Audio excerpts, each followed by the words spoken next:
O Telegram cumpre exigências e o ministro Alexandre de Moraes do Supremo Tribunal Federal revoga a decisão de bloquear o aplicativo no Brasil. Repórter Marcelo Matos agora aqui conosco, ao vivo. Bem-vindo, boa semana, Matos. Quais foram as exigências cumpridas pelo aplicativo e ele funciona normalmente nessa manhã de segunda?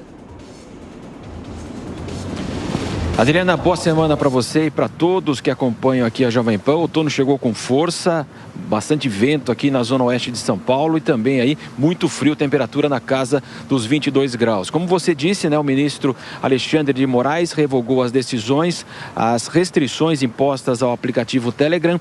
E para falar sobre esse tema aqui, nós temos uma convidada, a advogada Isabela Villalba, que é especialista em direito digital do escritório CCQ.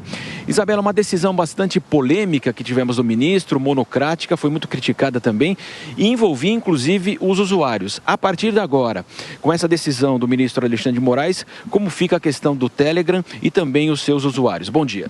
Bom dia. O Telegram nunca chegou a ser completamente bloqueado, né, depois dessa decisão. Ele estava aguardando essas tomadas de ações pelo Telegram para resolver. Com isso, a situação dos usuários deve ficar normalizada, não há mais risco de ser penalizado com aquela multa de 100 mil que poderia ser utilizada caso algum usuário tentasse, por exemplo, usar um VPN para acessar o aplicativo caso saísse do ar. O Telegram também não vai ser mais multado, né, em relação a permanecer no ar. As operadoras de telecomunicações também não precisam fazer nada, o aplicativo efetivamente pode continuar rodando. Claro que o ministro foi muito criticado, uma decisão monocrática, né? Havia promessa de que o Supremo não teria mais esse tipo de decisões monocráticas, apenas um juiz se deliberar sobre um tema como esse e outros temas também importantes. Mas, de qualquer forma, claro que o aplicativo passou também agora a atender às obrigações, tem sede no Brasil, tem um representante legal. Houve também esse bom senso por parte do aplicativo. Houve. O Telegram já recebeu questionamentos parecidos em outros países do mundo, como por exemplo na Alemanha, onde ele também foi duramente criticado e houve risco de sanções severas. Então isso faz parte de um movimento natural da empresa em começar a atuar de forma mais legalista, digamos assim, ou seja, dentro da regra dos países no qual ele opera. Porque essa questão dos golpes, outros aplicativos também são passíveis de golpes e acontecem aqui no Brasil.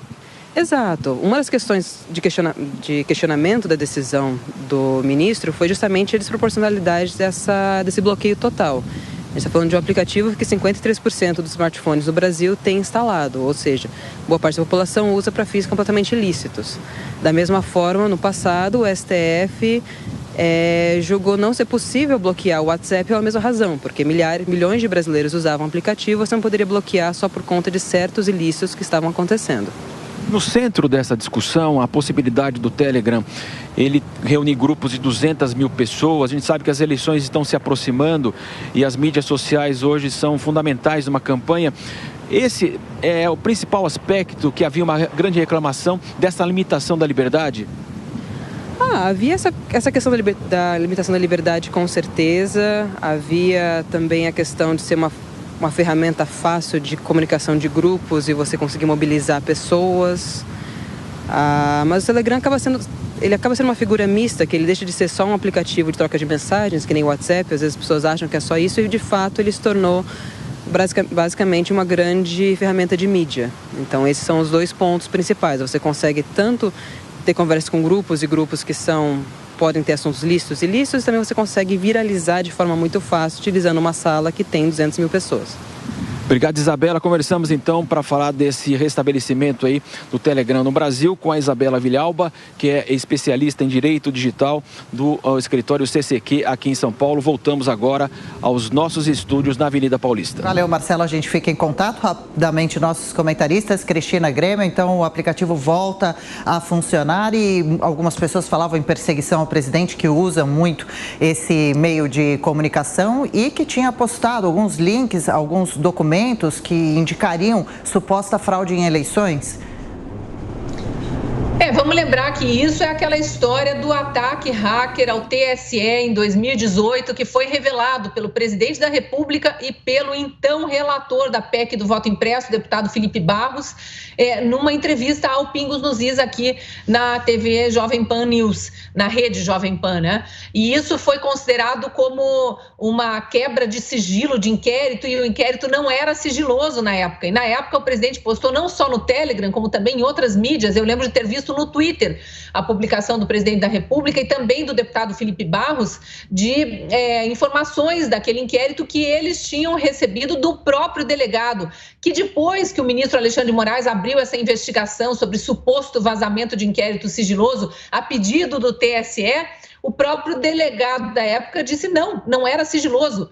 E isso a gente foi recebendo detalhes conforme houve o acirramento da perseguição ao deputado Felipe Barros e ao presidente Bolsonaro em função desse suposto vazamento de informações sigilosas. Então, no Telegram, havia essa divulgação também, até onde se sabe por informações de agora, havia essa informação em aberto. Eu não sei se foi retirado, eu até vim aqui correndo no Telegram do presidente Jair Bolsonaro conferir, mas não consegui voltar até meses do ano passado, onde supostamente tinha sido divulgado. Mas eu vi que houve publicações aqui no Telegram do presidente nos últimos dias de forma rotineira, com divulgações de ações de governo. Hoje mesmo já tem 3 novas publicações aqui, então ele vai divulgando obras que estão sendo feitas, projetos que estão sendo executados. É um canal de comunicação com os seus seguidores. Tem 1.200.000 inscritos aqui, então eu diria que realmente é uma mídia importante para o presidente Bolsonaro e para o governo Bolsonaro.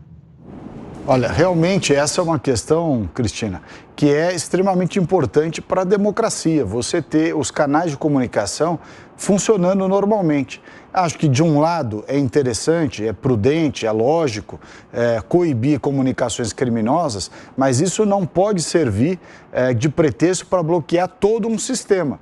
Então, o que parece que agora foi encontrado foi justamente um ponto de equilíbrio. Ponto de equilíbrio em que o Telegram deu realmente uma resposta de que, em casos específicos, passa a atender determinações judiciais, o que é absolutamente correto. Não se pode desobedecer ordens legais, salvo ordens judiciais, né? Não se deve obedecer coisas que são manifestamente ilegais. Mas há casos, evidentemente, que merecem e comportam um certo controle. Por outro lado, esse controle não pode extrapolar de tal forma que fique claro, e a gente tem visto isso em muitas hipóteses, uma censura à direita. Uma censura ao apoiamento do presidente Bolsonaro, censura aos conservadores. Isso tem acontecido de forma reiterada. Esses acordos que foram firmados entre as diversas plataformas e o Tribunal Superior Eleitoral, por exemplo, eles mostram que o principal foco dessas discussões tem sido coibir a direita, o que é inadmissível. Isso realmente fere frontalmente os princípios democráticos.